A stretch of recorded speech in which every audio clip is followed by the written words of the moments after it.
Oftentimes, it's necessary to convert between the SI and US customary unit systems. For us to do this, let's first look at how to convert length. We know there are 3.28084 feet per meter. And we recall that there's 12 inches per foot, 100 centimeters per meter, and 1,000 millimeters per meter. Thus, to convert between two length scales, i.e. the US customary and SI unit systems, all we have to do is use this conversion factor listed. Now let's make the following conversions. Say we want to convert 46 inches to meters. To do such, we'll take our quantity, 46 inches, and multiply it by 1 per 12, because we recognize that there are 12 inches per 1 foot. Now we'll multiply this quantity by 1 per 3.28084, because we recognize that there are 3.28084 feet per meter. We note that our inches and feet cancel out, and we are left with units of meters.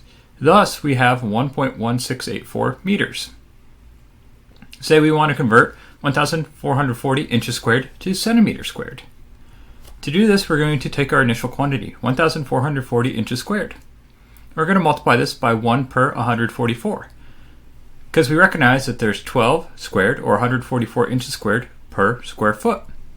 And then we're going to take our quantity, 3.28084 squared, and divide unity by such. For there's this quantity feet squared per meter squared. And last but not least, we recognize that there are 100 squared centimeters squared per 1 meter squared. We recognize that our inches squared cancel out, our foot squared cancel out, and our meter squared cancel out. And we're left with 9,290 centimeters squared. Now, oftentimes we have to convert between mass and force. And to do such, we have to recognize a few things. First, mass is a description of a quantity of matter. Our force, or weight, is that matter experiencing a gravitational field. These two quantities differ. Now, we recognize that 1 kilogram is equal to 2.20462 pound mass.